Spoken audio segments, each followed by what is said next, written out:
Continuando a leitura do Srimad Bhagavatam, canto 8, capítulo 9, verso número 4, o Senhor encarna como Mohini Murti. Navayam tvam arairda ityai siddha gandharva charanai nasprista purvam janimo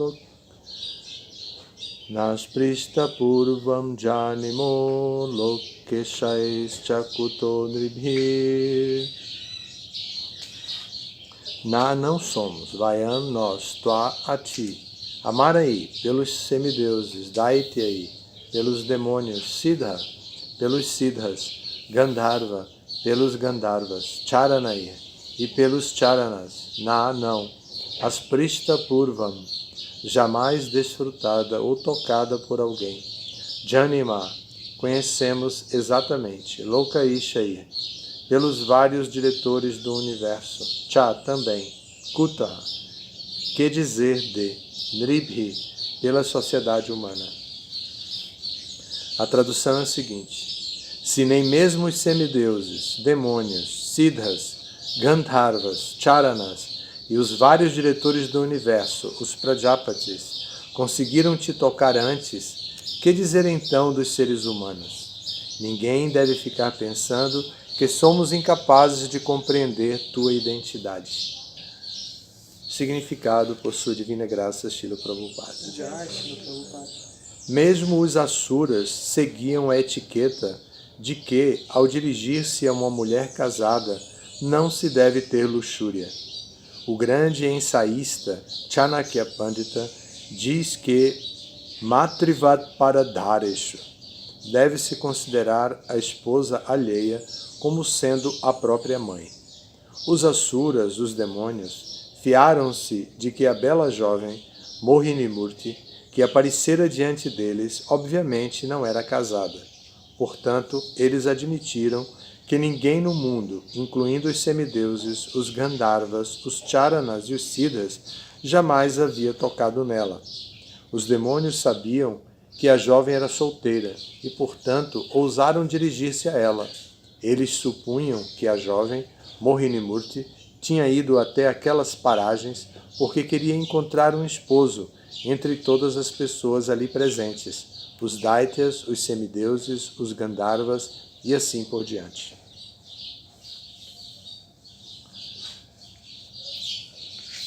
Então nós estamos lendo o capítulo O Senhor encarna como Mohini Murti. A história revela que Mohini Murti é uma encarnação de Krishna que surgiu da batedura do oceano depois que o néctar foi trazido e distribuído. Ele foi trazido, então os demônios arrebataram o néctar da mão da personalidade que trouxe o néctar da imortalidade, e então entre eles começou uma disputa de quem ficaria com o néctar. E nessa situação, enquanto eles brigavam assim, do oceano surgiu Mohini Murti, a encarnação de Krishna na forma de uma mulher que era muito bela. Se descreve aqui todas as características corpóreas que ela apresentava, e ela surgiu e eles todos ficaram contemplando, e ela simplesmente tomou o pote de néctar da mão dos demônios que já estavam com eles, e eles pediram para ela dar. Eles receberam ela, na verdade, ali, abordaram ela, falando da beleza dela e tudo. Então, ela está, nesse momento, ela está sendo abordada, aqui o verso de hoje é a abordagem deles a ela. Então, eles já disseram que ela era muito bonita, já descreve o corpo, e com isso pode-se perceber que os demônios estão contemplando a beleza da Suprema Personalidade de Deus, na forma de uma mulher. mas estão contemplando a beleza da suprema personalidade de Deus. Eles têm luxúria, eles não foram capazes de se autocontrolarem. Então, através da luxúria, eles se confundem, se confundiram. Mas, ainda assim, eles estão dizendo algo que, no significado, Prabhupada busca a confirmação na etiqueta social. Então, o significado de Prabhupada aqui é exclusivamente da etiqueta social, do comportamento humano diante da sexualidade na vida social. Então ele diz, Prabhupada, que mesmo os asuras seguiam a etiqueta de que ao dirigir-se a uma mulher casada não se deve ter luxúria. Então, o mínimo nível de autocontrole a pessoa deve ter para poder distinguir entre uma mulher casada e uma mulher solteira e então dirigir-se a essa mulher sem luxúria ou com luxúria. Então ele precisa ter o mínimo de discriminação, o mínimo de autocontrole, caso contrário seria realmente como um incivilizado, um homem animal. E Chanakya Pandita, que é um moralista, ele não é exatamente um Acharya Vaishnava, ele é um moralista, ele aqui apresenta um ponto interessante. Ele diz que todos devem ver a esposa de outrem como sua própria mãe. Então isso é uma referência da etiqueta social para que haja paz na sociedade, para que haja ordem na sociedade, para que haja algum grau de pureza na sociedade. Então, é lógico, nós estamos em Kali Yuga e a cada ano, a cada avanço da era de Kali, nós percebemos a perda do nível moral, do nível ético. A etiqueta vai mudando de acordo com a moral e nós estamos vendo que a moral está decaindo a cada tempo. A família não é mais a célula máter, referência. As mulheres não se comportam como mães, os homens não se comportam como cavalheiros, como filhos. Não há gentileza, não há humildade, não há coerência dentro da sociedade, não há sobriedade alguma. Então, nessa confusão, nós adquirimos conhecimento. Imagine como somos desafortunados. Nós adquirimos conhecimento e experiência de uma sociedade, como eu acabei de descrever. Porém, a ideia de Prabhupada não era essa. A ideia de Prabhupada era que através do Bhagavatam, através do Bhagavad Gita, através dos livros, através dos significados de Prabhupada, uma pessoa pudesse obter o verdadeiro conhecimento e não o conhecimento adquirido pela vida social, por observar como vivem as pessoas, como o mundo funciona e através de um sentido de lógica dizer, bom, para mim é isso, então se todo mundo faz isso eu vou fazer tal coisa. Então as pessoas têm uma dificuldade imensa de progredir dentro da era de Kali, porque não há exemplos, porque não há informação espiritual, não há filosofia. A única filosofia é a filosofia do gozo dos sentidos. Então, por causa da filosofia predominante de gozo dos sentidos, nós só obtemos informação dentro da sociedade daquilo que promove a nossa própria satisfação e ficamos egocêntricos, egoístas. Não sabemos identificar a potência do Senhor na sociedade. Não vemos a presença do Senhor. E esse é um infortúnio muito grande para todos nós. Não podemos pensar que estamos vivendo um momento avançado da civilização humana. Isso é uma ignorância pensar isso. Nós estamos vivendo um momento onde a era de Kali promove a vida sensorial, a vida animal, a vida instintiva, onde a racionalidade aplicada à espiritualidade não existe. Então, é necessário que haja um esforço muito grande para isso ser mudado. As religiões fazem esse esforço, porém as religiões também dão códigos morais que são particularizados, movidos pelos seus interesses pessoais. Então as pessoas ficam religiosas, aí ficam dogmáticas, fanáticas, não desenvolvem uma experiência interior muito grande, desenvolvem apenas uma experiência com a sociedade, com o grupo social religioso. E com isso, o avanço verdadeiro não ocorre. O que ocorre é um bom comportamento. Ontem eu conversava com um devoto que estava me falando do nível de violência na sociedade atual. E ele me disse que a sociedade brasileira está muito violenta e que se não fossem os evangélicos, estaria muito pior. E dá para entender que é verdade mesmo, porque os evangélicos têm um bom senso de moral, um bom senso de religiosidade, de caridade, de fazer bem aos outros e tudo. Embora eles próprios sejam violentos com outros grupos, em termos com a sociedade materialista, eles realmente pregam alguns valores humanos que promovem a paz social. Então poderia estar muito pior a sociedade se não houvesse essa pregação. Isso foi a conclusão que o devoto teve comigo, eu até concordo com ele. Então,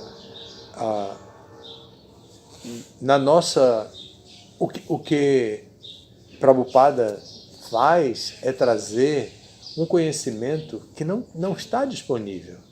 Não está disponível. Nós não vamos encontrar no outro. Nem mesmo entre nós, devotos, é muito fácil encontrar alguém que tenha cultura espiritual. A nossa sociedade é uma sociedade muito misturada e está cheia de pessoas que trazem a lógica mundana, que não conhecem os livros, não conhecem o Siddhanta, não conhecem a filosofia de Prabhupada, não conhecem a filosofia de Krishna. Então, não trazem o Siddhanta, não tem o Siddhanta muito claro. Então, quando eles aconselham, quando eles falam na lógica do gozo dos sentidos. Isso está muito comum na nossa sociedade. Mas o estudo dos livros de Prabhupada, o estudo especificamente dos significados de Prabhupada, vão nos trazer para uma realidade dentro da era em que estamos vivendo. Prabhupada é muito próximo de nós. 50 anos, 40 anos atrás, Prabhupada estava aí entre nós. Então, é muito próximo à realidade de Prabhupada. Por causa dessa proximidade, nós temos um compromisso muito grande com a cultura Vaishnava. É estar próximos a Prabhupada. Se nós introduzimos dentro do nosso movimento a nossa lógica de gozo dos sentidos, a nossa lógica mundana de karma kanda, de subsistência, de afetividade, de autoestima que existe no mundo material, se nós não estamos dispostos a nos transformarmos internamente e dispostos a fazer a diferença nesse mundo, o que vai ser? O que vai ser da nossa sociedade? Sociedade medíocre, com pessoas comuns, medíocres, viciadas em vida sexual, viciadas em todo tipo de estímulo cultural intoxicante, viciadas na violência, achando a violência normal, tanto faz matar como não matar. Então, qual é a ética que vai prevalecer entre nós se a compaixão desaparecer, se a pureza desaparecer, se a austeridade desaparecer, se a veracidade desaparecer, se em nome da verdade nós ficamos satisfeitos simplesmente com a verdade lógica de karma kanda, a verdade lógica do mundo materialista. Então, aqui Prabhupada está nos levando a um tipo de reflexão bem interessante, a reflexão a respeito do comportamento de alguém dentro da sociedade. Nós sabemos que na vida material nós sempre vamos ter felicidade e infelicidade. Não é à toa que Krishna fala no Bhagavad Gita, Matras parshas tu kaunteya, shitoshna sukha dukkha agama paino nityas tam stitiksha swabharata. Esse tam stitiksha swabharata, que é o estímulo proativo para Arjuna entender que ele tem que aprender a tolerar. Não, tudo vai existir sempre, a dualidade do mundo material vai existir, mas tam stitiksha swabharata. Então, Arjuna, aprenda a tolerar tudo isso. É você quem tem que mudar internamente. Não é que você tem que aceitar como normal o que é maioria. Você tem que mudar, você tem que fazer a diferença. Tam stitiksha swabharata. Então, essa opinião de Krishna para Arjuna é padrão para nós. Nós devemos estar atentos para essa transformação interna e não ser simplesmente um produto da sociedade materialista que nos convence a viver de maneira incivilizada, como se fôssemos animais sofisticados, como o Prabhupada falava. É muito grave tudo isso, a nossa responsabilidade é muito grande. E Krishna diz para ele, tam stitiksha swa, ou seja, aprenda a tolerar. Isso é muito importante. Bom, então aqui é o que está sendo falado.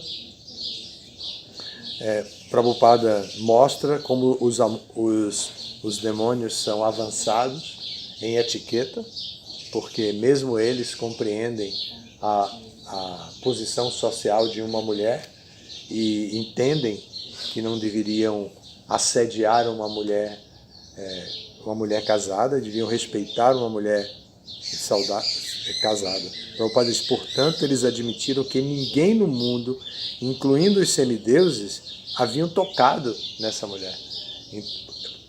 Porque ela estava num lugar onde demonstrava claramente que ela era solteira, que ela não estava protegida, porque um pai, um marido e um filho não deixaria a sua mulher num ambiente onde disputa entre um monte de homens, demônios e semideuses reunidos. Que marido, porque aqui, como ela é jovem, o padrão de etiqueta é que ela seria protegida por um homem, um marido. Então, se ela não está naquele ambiente, é porque ela é solteira. É porque, se ela é solteira, ninguém ainda tocou nessa mulher. Então, ela está ali procurando o marido. A conclusão que o Prabhupada diz, né? Eles supunham que a jovem Mohini Murti tinha ido até aquelas paragens porque queria encontrar um esposo entre todas as pessoas ali presentes. Os Daityas, os semideuses e os Gandharvas. Os demônios, os semideuses e os Gandharvas. Ou seja, ela estava ali na pista. Né? Na pista, como se diz em português. Carla, sabe o que é isso? Estava disponível. Então, essa é a conclusão aqui que o significado diz. Tá bom? Bem, obrigado. Se vocês quiserem fazer alguma pergunta, não tem tempo aqui para pergunta. Não é reservado, mas a gente pode, em consideração, alguma pergunta sobre isso? Eu quero fazer uma colocação, Rodrigo. Então, se a gente tem que tolerar, a gente precisa tolerar até as ignorâncias da gente, eu acho, mas... Então não tem como é que a gente vai educar as pessoas hoje em dia, é só em função da sociedade que a gente vive. Como é que a gente vai apresentar uma coisa superior para pessoas que não... Nesse caso, não é exatamente isso. Nesse caso, Krishna está estimulando a Arjuna Yoga. Krishna está estimulando a Arjuna. Você deve tolerar internamente. Sim. E agir no externo. Sim. Então, se for necessário educar, você vai educar, mas você não vai se perturbar. Não é que você vai educar porque está nervosinho, como uma mãe. A mãe bate no filho sem ira. Se ela bate com ira, então ela está fazendo algo errado. Por isso que hoje tem a lei da palmada no Brasil, que não pode mais bater, porque as mulheres, as mães e também os homens, os pais, batem com ira, com raiva da criança. E muitas crianças foram machucadas porque os pais batem com raiva. A mãe poderia bater no filho sem ira. O pai poderia bater sem ira. Para dizer, isso aqui é para você aprender. Põe a mão e dá uma palmada na mão dele. Isso é para você aprender, mas sem ira. Internamente, ela está autocontrolada. Agora, uma mãe irada, que agarra o filho, pega a cabeça e bate na parede, e maltrata, e morde, faz qualquer coisa, é um monstro, né? Então, só para dizer que a instrução de Krishna, Dams Titiksha só, Titiksha é uma das 26 qualidades do Vaishnava. Ele tem que ser tolerante. Mas ele tem que ser tolerante porque internamente ele tem que estar completo, interno, satisfeito. Ele não tem que modificar tudo para ele ser feliz, porque ele já é feliz. Ele não vai negociar. A sua felicidade é inabalável. Ele é feliz internamente. Então ele tem que tolerar tudo que existe do lado de fora, porque do lado de fora, ciclicamente, é o que o Bhagavad Gita diz, ciclicamente haverá inverno e verão, ciclicamente haverá felicidade e tristeza. É isso é isso que acontece, né? Então, o Bhagavad Gita descreve isso, entende? Então é a tolerância interna. Externamente a pessoa atua de acordo com o quê? De acordo com a sua ordem social. Se é mãe, vai educar o filho. Se é um educador, vai educar o aluno. Se é um guru, vai educar o seu discípulo. Isso aí vai para a posição social, mas internamente completamente tolerante, satisfeito, feliz. Nada daquilo o abandona. Nada daquilo modifica sua condição interna. Ele age no externo. Entende? Essa é a nossa filosofia. Já conhece? Todas as glórias da Srila Prabhupada.